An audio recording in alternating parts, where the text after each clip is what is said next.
Good evening, Wellness Warriors.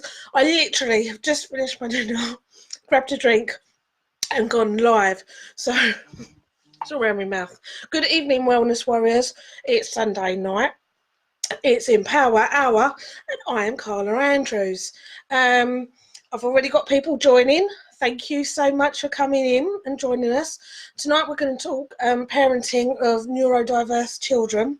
We, of course, as always, do our wellness wins. Then we get our lovely cards out. I'll let you guys choose which ones. And we just open up the conversation around mental health and wellness and life and all it entails. So, first of all, I don't really get to see who joins in until you come and say hi. So please just pop and say hi in the comments, and I know who's with me. I can already see the lovely Joe is, so that's wonderful. I might even ask my son Eddie, he's here with me. There he is. Hello, wellness brethrens. Watch the wine, Red. To even come in on this chat tonight. What do you want to talk about? Well, we're going to be talking about parenting neurodiverse children. You're a neurodiverse child, now an adult. Now father as well. And now a father as well. So are you going to come and join in? Yeah, what do you want to talk about? Well, we'll let everyone join first, and then we'll talk about... Oh, you're altering the camera, so that's on you. And you're sitting on my lap. Cheers, babe. You want to tickle my back as well? No, I don't want to tickle your back. Thank you. Right. Okay, so first of all, what do I mean by neurodiversity? Can I answer that question? In my opinion, Go on, and you then. can give the actual answer. Go on. So neurodiverse, neurotypical only covers autistics, right? You can talk. Neurodiverse is someone that their mindset is a little bit extraordinary, in my opinion. So they could have something like autism, anxiety, depression. Is that all right? Would you say neurodiverse covers those kind of people? Neurodiverse, to me, I only heard of it a couple of years ago. When I was studying my degree in psychology back 12 years ago now, it didn't come up. I didn't read any of it when I was studying autism and ADHD, and that's what I ended up specialising in. So would you say it covers ADHD? So I would say it's more dyslexia, ADHD, so more autism. the learning kind of disorders. It's just the diversity of the human brain. It doesn't make it a disorder. I think that's the nice thing about it. I don't like disorders. It doesn't consider sort of autism as a disorder or ADHD as a disorder. It's about neurodiversity, that as individuals we're all individual. Yeah. And so are our brains, and it's recognising that. Mm-hmm. So I actually prefer the words neurodiverse rather than disability or disorder. Yeah. I've always said when you was growing up anyway, people would say, oh, so he's got ADHD, he's got autism. And they go, oh, that's a disability. I always used to say it's a different ability, not a disability. The truth. So... and I want to talk tonight really about parenting neurodiverse children, because one of my dear friends is facing a very familiar battle at the moment with schools, and I went through that with you. I've been sharing my story for about, how old are you now? 32, something like that. Well, 32, not that old. 20. You're 20. So, yeah, right through your school, primary school, secondary school. We're going to be talking a bit about that tonight. And if there's any teachers joining in, it'd be great to get your views as well on supporting neurodiverse children in a class. So some things that I come across is that people have plans. Teachers have plans, and Before we get on to all that, sorry, okay. I want to talk about some of the diagnosis and some of the We'll go with the from flow. the very beginning. Go with your plan. So people have always asked me what I noticed, what traits I noticed about my children. And I would say, actually, I never noticed anything anything out of the ordinary with you. You did have a fantastic vocabulary. Literally, by the time you was two, you could hold a conversation with an adult and be totally comprehensive.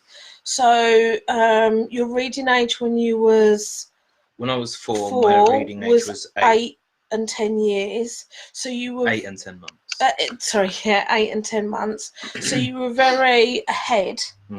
But when you went into primary school, you, as someone politely put it, you was the square peg in a round hole. All the other children were round pegs, and the school was used to dealing with round pegs. And you was the square peg. That should have been the first sign to having more diverse groups. Well, I just think in reception you was fine. By the time you got to in nursery you was fine. The time you got to reception, you had a brilliant teacher. She was fantastic. I did start to notice then that's when you would find a word or a sound and you would repeat it 80 times. Like roaring. Honestly, I remember in reception, one of the kids did a lion noise in another kid's face, and you did it like 500 times. It felt like that, and for 8 months. Whereas all the other kids sort of recognised it was funny the once. You carried on doing it for months, and in everyone's face. I think the key word there, to sum it up, is repetition. Yes, absolutely. So with your repetition starting to come in, I recognised other children starting to step away from you. So I approached the school and I said to them, please could they give you some social skills? Because we didn't have a big family, I put it down to that you just wasn't mixing with other children. Although you got a younger brother, you wasn't mixing with other children. You were just with me. With adults. Yeah. So the school offered to give you computer lessons, and I did argue by the time you'd got into year 1 that was not the answer. I remember those computer lessons because all I would do is paint. Anyway, so then you had a teacher in year 1. She was a deputy head teacher. He went to a Catholic school, and she called out one day over all of the parents.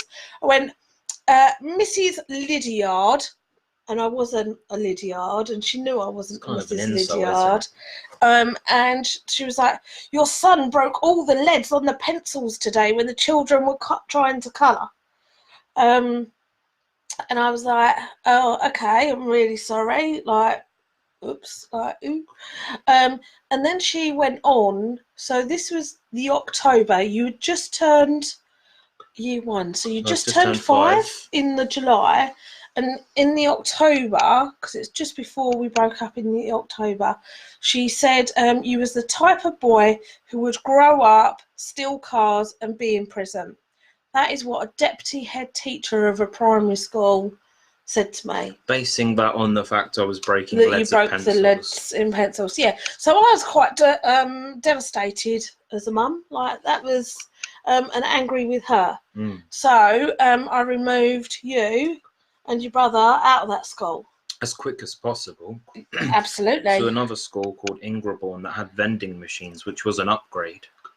Well, I worked in local schools at the time, so it was one of my friends worked at Ingraborn, and she said, look, I work there, it'll be fine, it's a small school. The one with brown hair, is that who you're talking about? Sue, yeah. I don't want to name names, but yeah. So just first names is fine.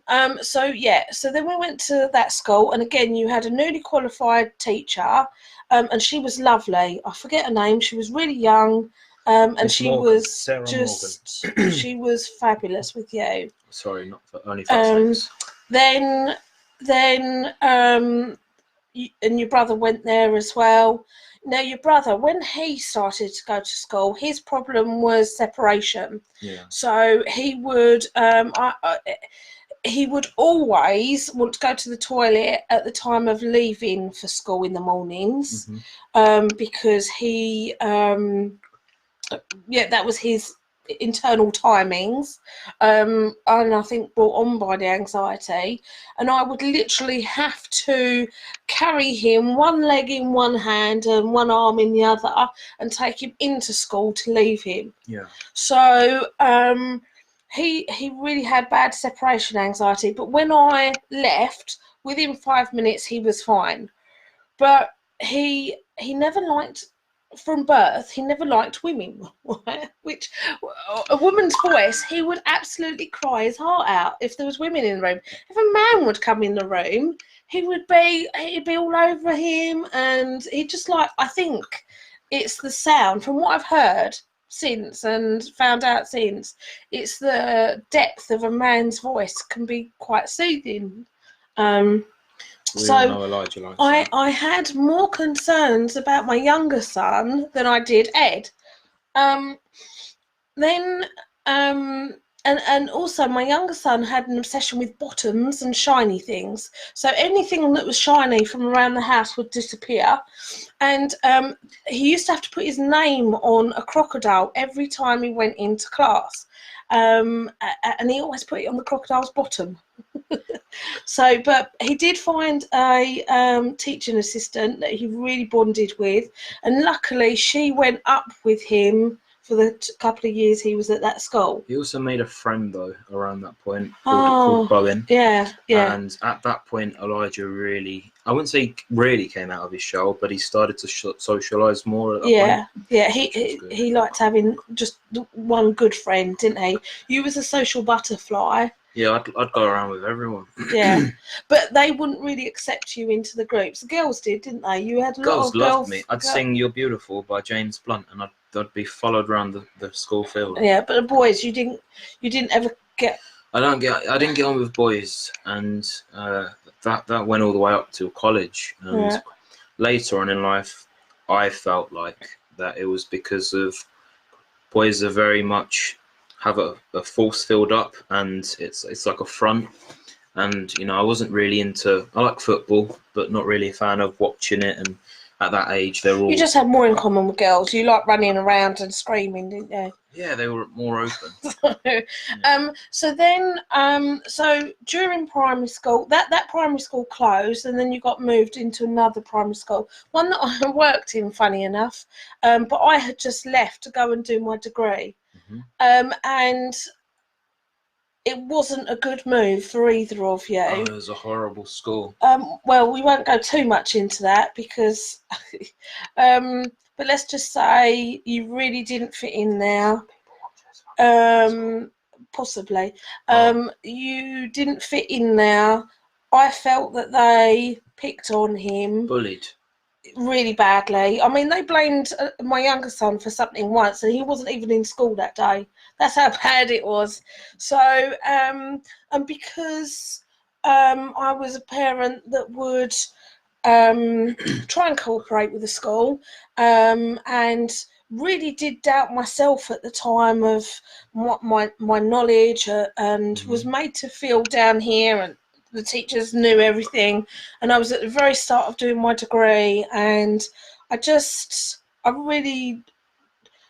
caused me massive anxiety to the point where I couldn't go back in the school because they were phoning me every day over anything, and I couldn't even face other parents because some of the parents were TAs in the school or dinner ladies, and all the rumours went round, and it went into the playground, and it made me physically sick. My anxiety was sky high, and the way you were both treated was just disgusting. I feel bad for you now though, because when I look back, it's not like my behaviour could have changed at choice. Like my behaviour was like, it was normal for me, and it was very much me trying to fit in. And when others would try and turn me away, it would make me feel bad, and then I'd have to not get at them, but I would have to do something to try and impress them. Yeah. And that would be what would cause problems. And it always backfired. Yes. Always backfired. Everything I ever do to try and fit in or do good backfires. Yeah. So then you went to secondary school and it went from bad to worse, didn't it? I got bullied there by the teachers as well. That was appalling. Yeah. So I tried putting in complaints, and again, it was still used against me. They looked at me. Oh, she's a single mum. Yeah. Oh, she's. I don't know. They really tried to belittle me, and at that time I wasn't nowhere near as strong as I am now. And I kept trying to fight the system, and I went to Havering Council because we lived in Havering at the time. I went to my MPs, and I ended up taking my degree in psychology all down the route of sort of ADHD and autism, so I could understand it more, because by this time you'd got diagnosis, both of you. So basically the schools did referrals to what was CAMS in Havering, it's Humes in Essex. Children, and it was meant to be children and families. Children and adolescent mental health. Yeah. And now it's emotional health and wellbeing. Yeah. Humes, mental health service, emotional wellbeing, mental health service. I'm just going to go grab a pizza. Okay, watch my wire, please. So we went for diagnosis. I had to fill out forms. The school had to fill out forms. Observations were done, and both boys were diagnosed with ADHD and ASD. Now, I thought there would be some kind of help. I did know I didn't want my boys going on medication for the ADHD, because I've always stood very fast on the fact that their environments, if they're in the right environment and they're stimulated, they have focus, and they're fantastic. I'm quite against, for my personal reasons, and for my boys, I didn't want them on the drugs. However, I also recognise, certainly for Eddie, at the age of 12 by this time, I let him have his view on it, and he said, well, I want to be on the drugs, Mum, so I don't get into trouble. So you started off with Concerta? I started off with Concerta. I started off with Concerta. Yeah. But I felt pressurised into it, even though my dad was telling me, don't do it because you'll live the rest of your life on drugs. I was kind of pressurised by the fact that I was being told that I wouldn't be able to stay in the school, basically. Yeah, that's what the school was saying. Unless he was on medication, he couldn't stay in the school. So you tried it, didn't you? First of all, I did get him some placebo. I don't know if you know this, actually. I got an old camera film bottle and put a label on it that would look like a medical label, wrote your name on it, and I put some tablets in it, and to see whether it would make any difference. Placebo, yeah. Yeah. So, and it didn't. No. And it didn't. So then you went on the meds, and yes, it helped till about 2 o'clock in the day, didn't it? But then as you were growing, they wanted to put you on more and more. And I started off on 16 milligrams. Yeah. And then that wasn't working so much, so I went on to 27. And then that started not to work, so I had to go on to 36, which is the capsule. And then I got older to the point that I'd need a 36 and then a 16, but that wouldn't be enough. So then I needed 2 36s and a 16 milligram. So, but I mean, you never took them regularly. We certainly never had you on them at weekends. No, because I didn't need to be. Or holidays. And you were on and off of them for what, 2 years? Mm-hmm. But you was more off, if truth be told, because you always Only forgot. in class. But I'd have to leave them with reception, and they'd have to make sure I take them. By then, I was fighting Haven Council. I was fighting with the school. So by the time you got to 12, 13, I decided to move out of Essex, out of Havering and into Essex, because I thought we had some other personal circumstances that went on, and it was just like, that was always the aim, but I just speeded it up. So we moved into Essex, and in between that, I because I feel like if you're telling the story, you've got to tell it properly. Oh, there was the PRU. Don't drink my drink, please. So, kids. Redden Court, not that we're naming names, terrible secondary school. No, thank you, Edward. It was at the time. It's probably changed. Your experience wasn't great, but I don't want to start naming schools, thank you. Okay. So Redden Court basically asked me to leave and go to a PRU called Burnham Wood, which was amazing. Yeah. They actually, school aside, they said that they wanted to, I was trying to get him statemented, and they said they would only do the statement if you entered into a PRU, pupil referral unit. So I didn't want to go, I didn't really want you going into pupil referral unit, because there are some children in there problematic is what we'll leave it as. Yeah. But and he would learn those behaviours. So I was very nervous as a parent to put him in a PRU, but I needed the statement done. Yeah. So I went into Burnham Wood, and which was a better opportunity for me, because it would mean in the mornings I'd get to travel on the bus with my friends that I'd have outside of school. By the time I'd get there, I was nervous, but because there's only about 16 people in the school, 4 in each class, it was easier. I still got to do cooking, I still got to go on day trips. It was very hands-on, wasn't it? Which works for you. Yeah, and the lessons were more about what we needed to know and what we wanted to know, rather than following the curriculum, but also kind of putting that in. And then unfortunately it only goes up to it finishes at the end of year 9. So we luckily went to Basildon at that point, but then because he had been in a PRU in Havering, Essex County Council wouldn't put him into a school. He had to go into a PRU here, or they call it CSS this way. Children's Support Services. Yeah, so they put him into a CSS, but it took them 9 months. You were home on your own every day. It must have been longer than that, because it was from year 9. In March. Yeah, and then it was so the April right through till the next April, wasn't it? Yeah. So yeah, so a year basically he was on his own.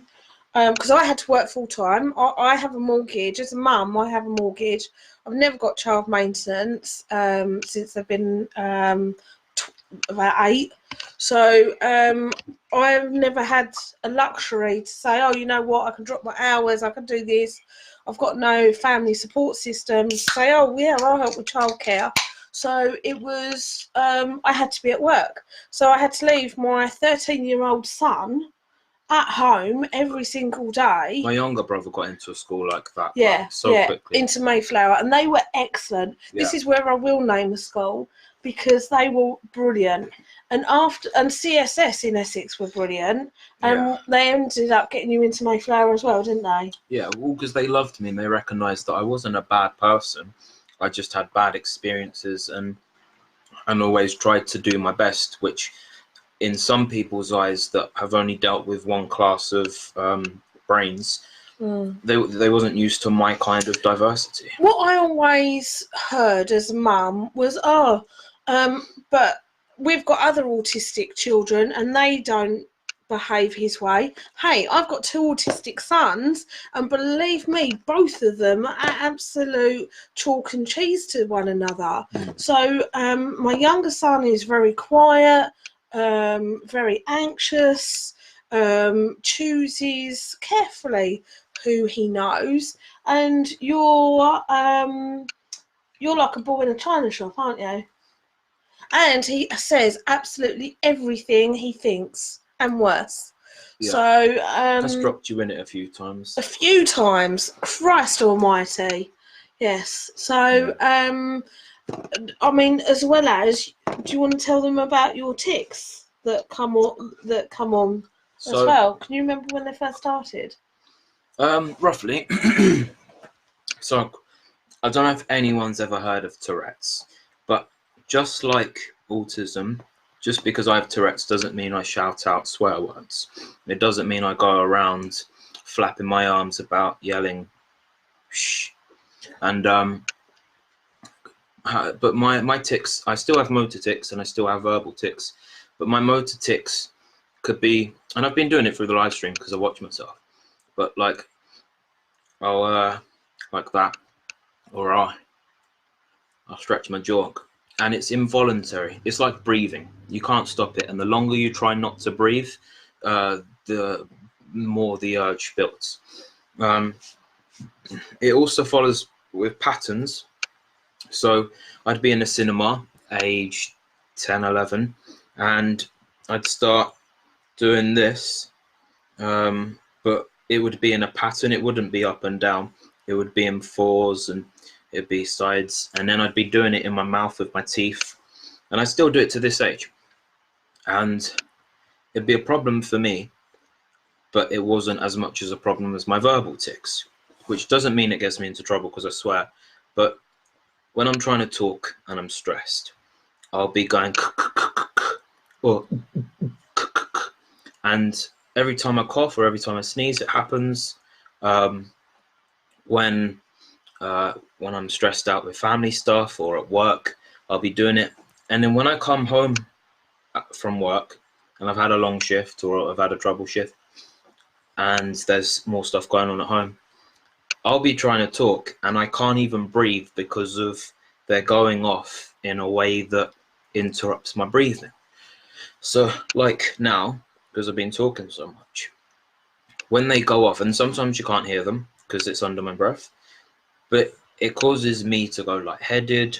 It causes me to have problems talking in a serious conversation, like a job interview. I went for a job interview the other day, and I wasn't going to tell them I had Tourette's because I can kind of manage it.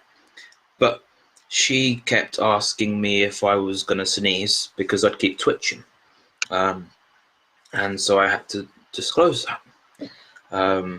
Luckily, it's a care home, so they know a lot about neurodiversity. But yeah, so that's my tics. So they started, I would say, I was never aware of them until you hit year 4, year 5, when you had a particular teacher that would absolutely scream in your face. No, one after. Year 5. Oh, year 5. Yeah. I didn't like her. Yeah. Yeah, that one. Yeah. So, yeah. It was, that's when I noticed that they started. And then when over the years, as I'd suffered with stress, they just come on more and more. Thanks, Rob, by the way. Appreciate that. We've got some people leaving some really I've already liked it. Oh, I'm going to like it again. So, thank you for all your kind words that are all coming through. I just thought, having Ed here tonight, because he was at home, it just made sense to have him on so we can get this conversation going to raise awareness. So, I mean, it's funny what stresses you out in some ways, because you've done talks to whole school halls, haven't you? And you don't struggle then, but you can struggle when you're worried about paying the bills or stuff going on. I've always been in schools growing up. Yeah, I have always dragged you along to work, haven't I? I was thinking more about being in education, but schools are my thing. When I was in Mayflower, although I'd be a little bit of a troublemaker, that's when my behaviour was very much more somewhat controlled, and I could choose what to do. Sometimes I would make mistakes by trying to fit in still, but it'd be like a kind of run group, so I'd run the school in a way. And so when a couple of years later started going to schools to do talks and everything, it was fine. However, bills coming up and not having money, that's a rarity in my life because I've always been able to make money. So it's more new challenges that cause me stress, which is why I don't tick much when I'm around my mum, because I'm used to her telling me off. Why? I've always kept my sons on their toes, haven't I? Always. I have never ever made excuses for you in terms of, oh, well, we won't do this because of that. I'm like, no, we're going to jump in at the deep end. So when I was younger, about 5 or 6, I'd only eat off of a certain colour plate. Yeah. Blue? Yeah, blue. And your brother's was yellow. My brother's was yellow. If my mum gave me white crockery or my brother's yellow plate, there'd be arguments because my brother would think that I'm putting my germs on his plate and I'm eating germs off of his plate, so it just wouldn't happen. And that's something very much with autism. However, my mum would counteract that by being her, and she would throw them in the bin. So I did. But there was a point where I could only drink out of plastic cups because of glass touching my teeth was very much like being slapped around the face, and it was horrible. My mum would then throw away all the plastic cups, and then I'd have to drink out of mugs. My mum doesn't want to throw away all of her mugs, but she would be okay with that because of I've gotten out of one habit and coped with another. Yeah, which is I've more always the point, being able to change and cope. Yeah, that was always my idea, is never let you sit in comfort zones, because both you and your brother, if you'd had your way, you would have sat in comfort zones. Whereas I took you to London, I've taken you swimming. I've got to tell you guys, it's my favourite story. Some of you might have already heard it before. I saved, been a single mum, always skint. But when I had my uni money, I saved it and I took the boys to Florida. So I paid, I think it's something like £249 to take each, for 3 of us, to take them to Discovery Cove. So we're standing there, all wetsuit up, all, what are they called? Vests? What are the vests? Life jackets. Buoyancy aids. Yeah. Life jackets have strings. Oh. So we're all kitted up. I'd always taken my boys swimming every single night anyway to try and wear out their energies. So they were really good swimmers. And we was about to swim with dolphins. But my brother didn't want to get in because that's where the fish pee. He went to me, Mum, where do the dolphins go to the toilet? I went, oh, I don't know, darling. I think there's a toilet round the back. He went, they go in the water. I'm not getting in the water. And I'm like, I paid £249. You're getting in the water. And so there's photos of Elijah, Timmy, really unhappy. Did he kiss the dolphin in the end? As well as, so we got through the swim, and then he said to me, the photographer was like, oh, let's take a photo. And he said, so my youngest son said to me, oh, how many other people have kissed a dolphin? I'm like, no, we're the first of the day, don't worry about it, kiss the dolphin. So he was like, I'm not kissing the dolphin, it's been kissing other people. So there is a picture of the dolphin. Everyone else is kissing the dolphin on its beak, and Tim is letting the dolphin kiss him on the cheek instead. And the photos of him going, I love that. Did you say kissing the dolphin on the beak? Yeah, I think that's what they call it. You ever seen a dolphin peck, Mum? No, I think that's what they call it. I don't know. Google it after, Elijah. Ed. Right.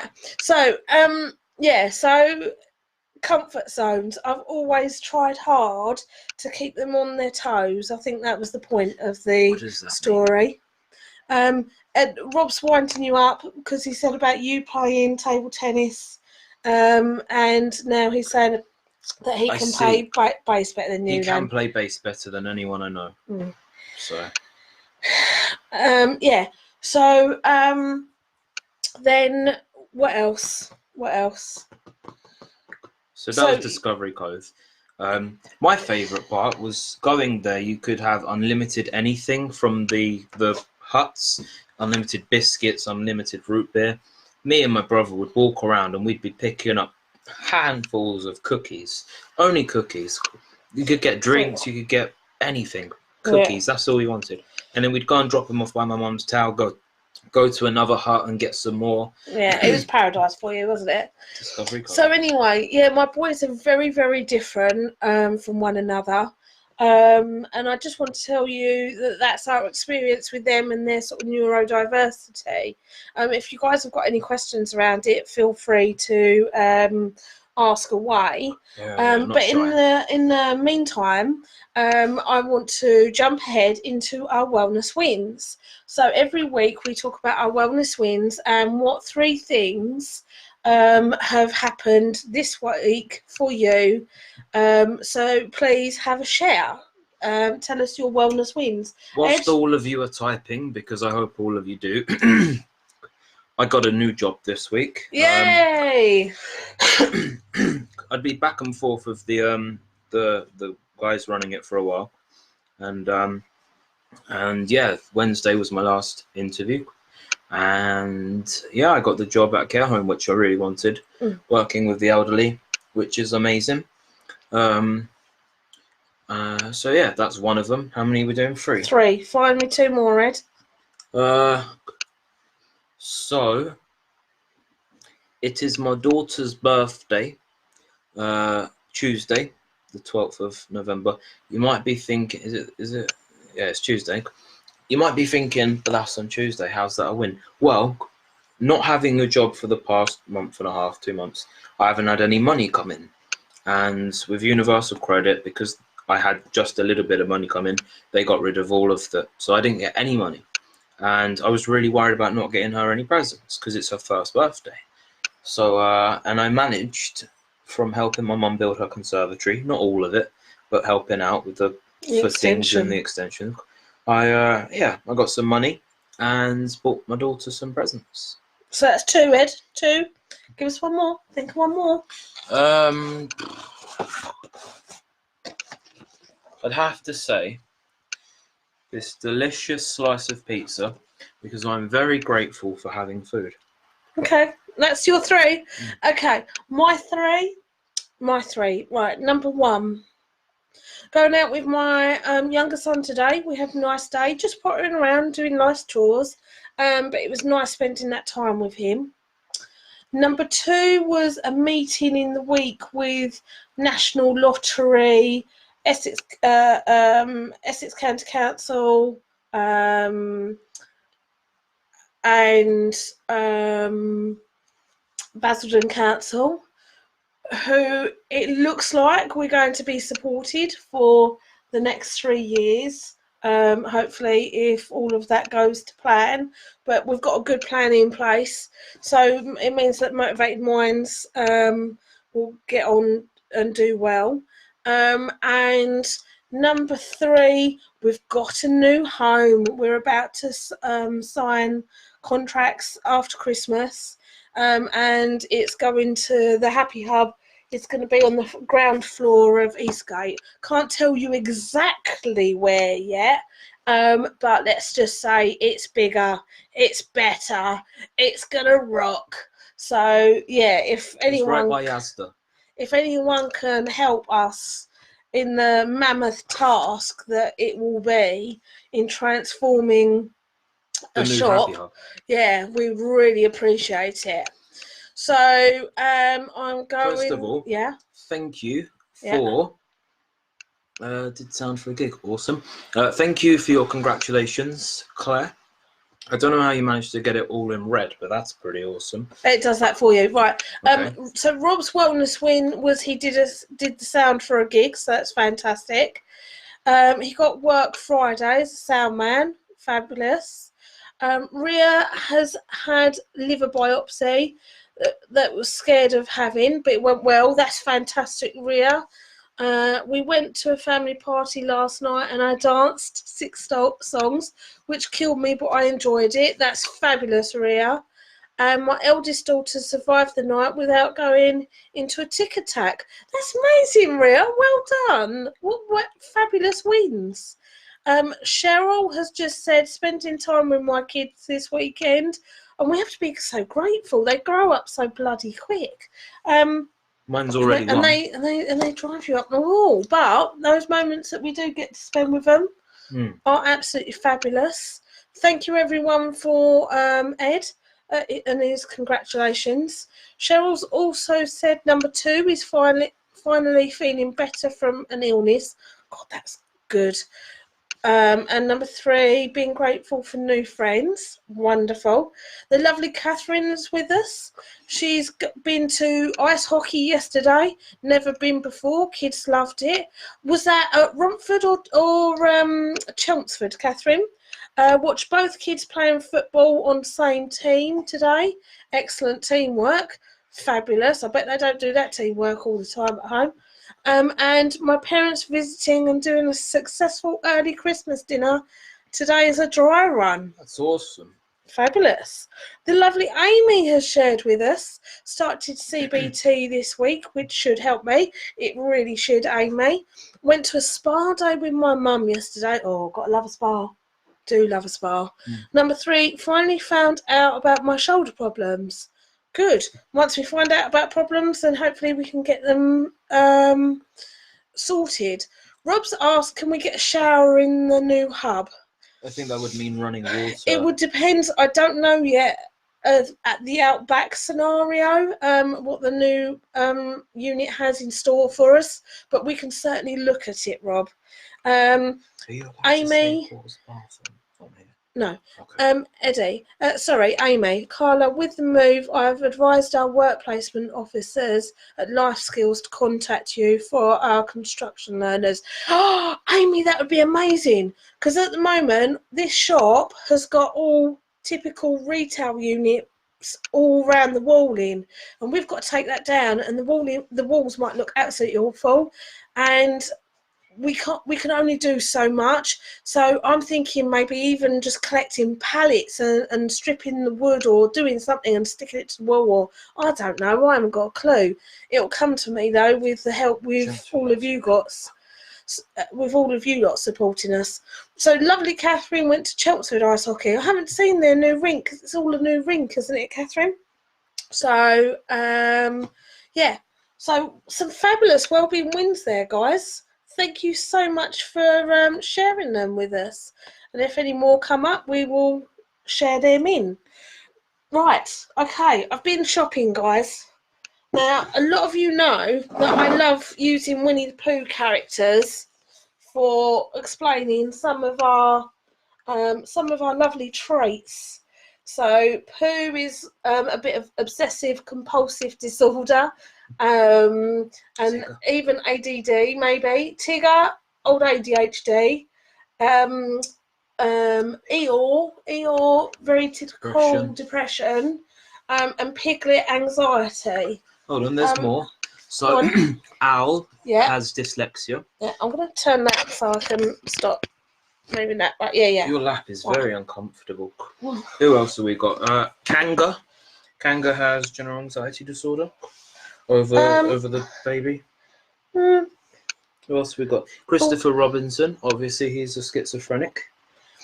Anyway, so I bought the whole complete collection. So when I work in primary schools, I have noticed going around primary schools that not many of them have got a Winnie the Pooh collection, and there are so many life lessons to learn from Winnie the Pooh.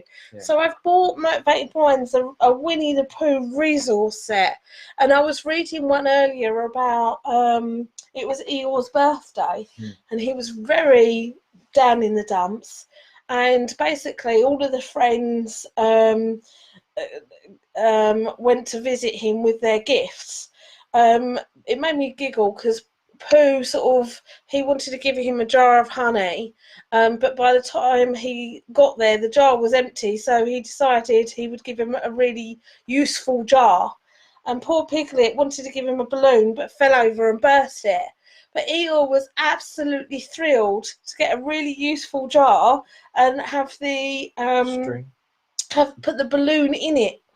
So yeah, it's a really sweet story, and it can teach us so much. So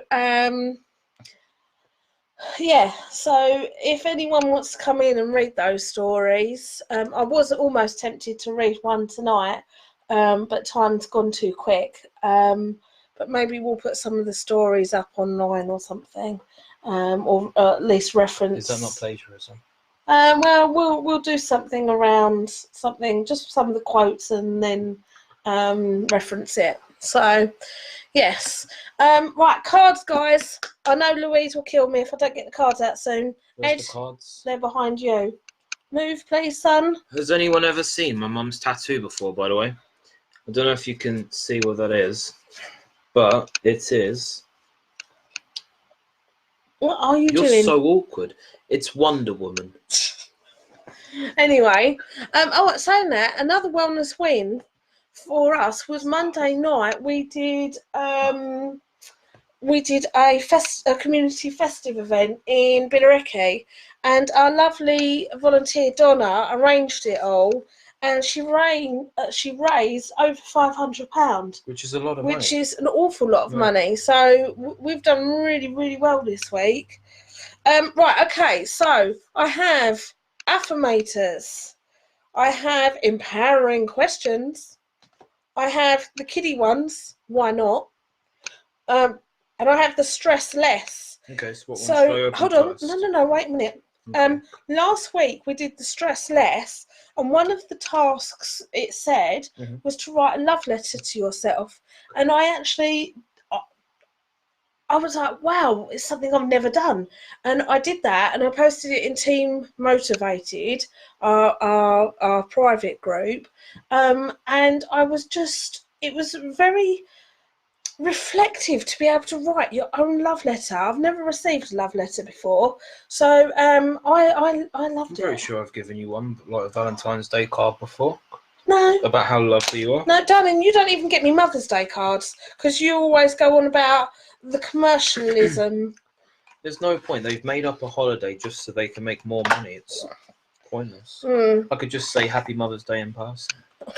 Right, okay. So Ria wants a couple of the kids' ones. So let's have a look. Can I pick one? I've got one. Okay, but I'm a guest. Oh, go on then, you pick one. We'll be talking about what you've done today other than shopping. You watched a good film, didn't you? I'm actually in the middle of watching a good film. It's called First They Killed My Father, and it's all about the Cambodia in the 1970s and 80s. And wow, I really wasn't aware of what went on. Right, ready? Hold on. You've got to choose one, not read them all and then I'll tell you choose what, one. we'll go for the middle, but if it's not that good, don't blame me. Right, go on Okay. Close your eyes and imagine a strong breeze blowing over your hair, your ears and your face. It feels good to enjoy the cool air.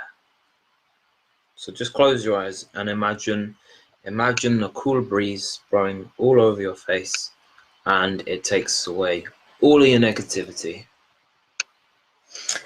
I like doing things like that. I transport myself mentally to Hadley Castle. There is a beautiful lawn there, and it looks out across the estuary, and it's just one of my sort of very local go-to places to recharge. Right. I didn't hear that, but I'm sure it was wise. So the first bit says, what amazing trick can you do with your body? So right, okay. My joints are really super duper flexible. I can actually, it's quite gross. Sorry. An American dude taught me how to go, which was impressive to the other kids until it got boring after 80 times. But then it says, what trick are you going to practice next? Which I'd like to focus on. Everyone has a... Everyone has a party trick they can do. But not everyone. Well, everyone has a talent in their own sorts. Yeah. And I think a question should be, what one are you going to practice next? Because, it's good to try new things, whether it's learning how to use a unicycle, or how to do a pull-up, or how to do meditation, anything. It could be anything. Okay, so is that our goal for the week, is to learn something new? Yeah, try spinning a ball on your finger, something like that. You did that actually, didn't you? Yeah, I like trying new things all the time. I So can spin a ball on my finger for a very long in the time. summer, you literally walked around with the ball all summer just so you could get a ball spinning on your finger for how long did you manage to do it in the end? I can do it for about a minute. I can spin it and keep spinning it, but then I get distracted. Ah, Amy, you're one of them people. My younger son can do that, can cross the eyes and move them side to side independently. I can't. I've always wondered if I could do that, but because I can't see if my eyes are going different directions, I've never been able to. Your brother can. That's his funny one. Claire, my son has got some great tricks. Ria said my daughter used to be able to sniff her nostrils shut. I Makes can't do my that face one. go. I tell you what, I've got a friend who can kind of bunny nose their ear, their nose, like twitch it like a bunny rabbit, and without making their ears move or anything. Isn't it bizarre, and quite funny, because you don't really get to have these conversations because they're so random, but they do make me chuckle. Well, I'm a random person. I always ask these things. We have a girl that comes to one of our youth clubs that can turn her eyelids inside out. Yeah, she likes to taunt the boys, doesn't she? Yes. Anyway, right. Okay. So that's random ones. Right. That's from the kids section. What do you want now? Stress less, or empowering questions, or affirmators? Okay, if you're watching, You're gonna drop all of them. If you're watching, blink twice if you want this one. Blink once if you want this one. Oh, people want this one. What is it? Empowering questions. Yeah. Okay. Right. Let's have a quick swig. I do like Fanta. Right. Ria said empowering questions. So that was good. Come on in. I can read minds. What? And the text blinks. Who or what defines the contents of my life? Oh, who or what? The contents of my life. Go on in. You first. To be honest, I've always believed, and only because of I like to see myself as what's the word? Not an extraterrestrial. Like gods. They're celestial. I always thought of myself as a celestial being. I'm not a narcissist. I just feel like I can be better.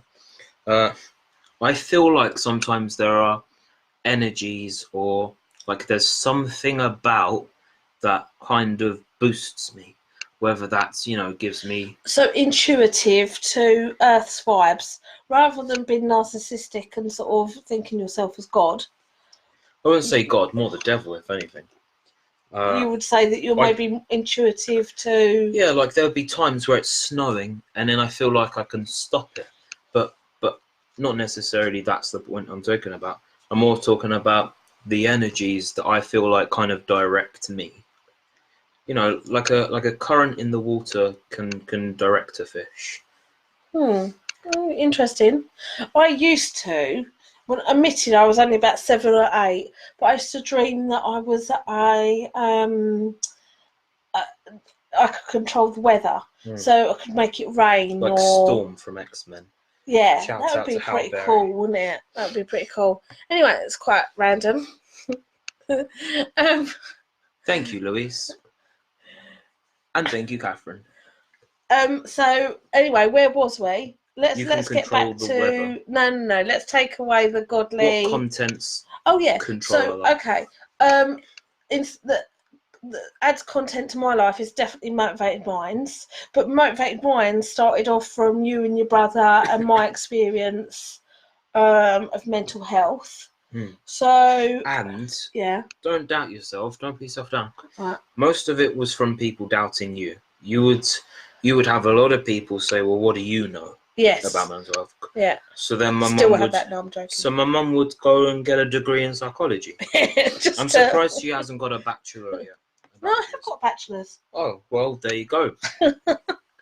Oh, thank you very much. I'm proud of you. Oh, thank you What very else much. have you got that I know about? I've got lots of things that you don't know about. Is there a third child? No. After having two, that's enough. Right, anyway. Okay, so what is the most courageous thing you've done and how did it make you feel? Giving birth. Well, you gave birth. No, but I watched my partner walk. Oh, okay. I watched Danielle go through it. All right. And it was very courageous on my behalf. Again, I'm not a narcissist. But it was courageous. Is Danielle still watching? Is Danielle still tuned in? Yeah, courageous on my behalf for helping her through it and watching her go through it. And I would I wouldn't big myself up too much, but I'd say it was about 94% me, and then this pushing and the pain was Danielle. Oh, Danielle, don't worry. He sleeps, my darling. I've always told you that. I'll get him back then. Okay. Yeah, that's people laughing at you, Ed. Someone's angry. That's Danielle. Someone's put an angry emoji. Someone's put an angry emoji. It doesn't show you who. That's Danielle. Either that or all the women watching. No, I think most of them are just laughing at you. Hold on, someone's commented. It's Danielle. Right. Oh. Danielle is his partner, by the way. Oh, and it's not even a letter showing us. We're good friends. It's at not the moment. showing us the comments. All right. Oh, hold on. Let's scroll up a bit. Walking into the hospital on my own to have me. That's a really good thing. Oh, to do. that is, yeah, that's a big one, Lou. Thank you, Catherine, for saying about much admiration to Lou, because yeah, that is a biggie. Yeah.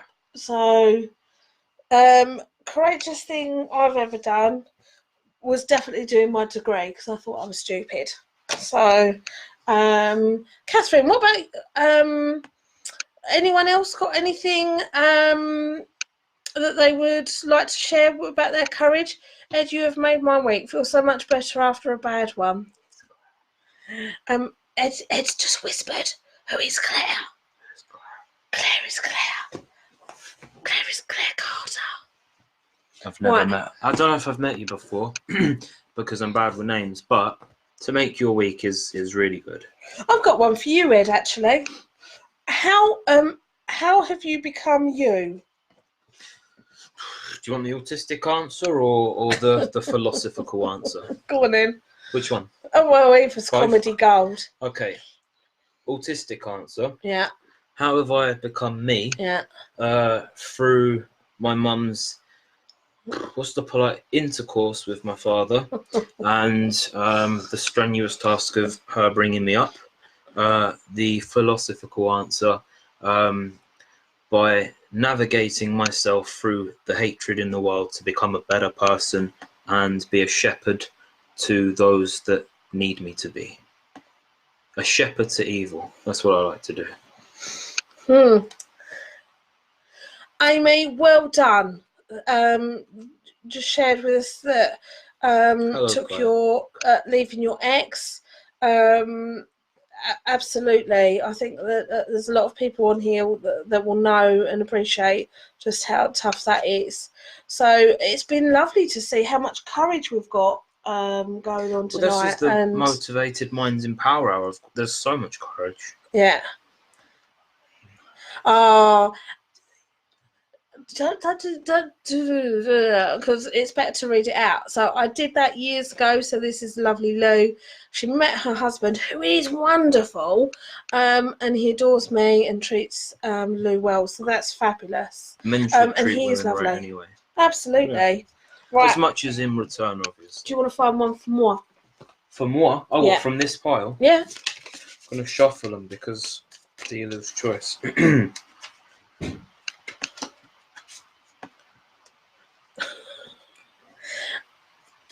That's right. So Cheryl was just put, very grateful for you being our shepherd to our son. So do you remember you were supporting a young man, don't say any names please, but in Billericay? Which time? When you was on the phone. Which time? You did. How long ago, roughly? Not that long ago. Come in and see you. about a month ago and told you how well he was doing. Yes. Oh, is that Cheryl? Yes. That Cheryl. Yes. Yeah. Well, I really appreciate that. But as I said to you then and there, because Cheryl was so much appreciative. She was offering me things as a thank you. I've got it for you. And as I said to her, like as appreciative as I was for your appreciation, it was great to help someone that helped me. So yeah. And I think that's a nice thing. This is all sort of swings and roundabouts. Oh my God, it's 9 o'clock already. Our It power doesn't hour matter. is up. No, Just it's not. quickly, We're carrying last one. And we better let everyone go because they've got to get ready for work. At 9 o'clock. Yeah, ready for work next day? Because that's what you can watch this on organised people catch up do. if you want. It's on for demand, right? So, do you guys want Ed back again another week? Oh, bless. Right, Thank quick, you. last one. What is your instinct telling you to do? To throw you out the house and sell the house and go on holiday forever. Okay, well that's a sarcastic not. answer. You wouldn't be able to help anyone. No. What's my doing? What I'm doing? I live with my instinct. I got rid of all my stuff years ago. I live by my instinct, and I do. Okay. Right. Is there something you should let go of in order for you to move on? Is there anything you need to let go of? Yeah, people that have hurt me, and I still worry about what I do in it. I've got to just realise I can't please everyone. Right. So anyway, yes, Ed's lovely. Oh my God. Yeah, Ed is it's going to help with lovely, this yes. God complex. Need to watch this back. Gutted I've missed it. Sarah, you can watch it. That's Stop fine. knocking me. I keep swinging. Oh, sorry. Up. Yes, Ed, come back again. Right. Great. Thank you, Claire. Instinct tells me to listen more. Duo from now on, please. Oh my God. That means I've got to put up with him Sunday nights. I'll tell you what you could do, right? If you sit on my lap, I'll get some eyeliner, draw some pencil, and then just do this. No, close your mouth, and then just go like, right, ready? When I squeeze your neck, talk. Ready? Bollocks. Right. Okay. Wellness Warriors, have an awesome week, and we'll see you next week. Hold on. Go end. Hold on. Love you all. Bye.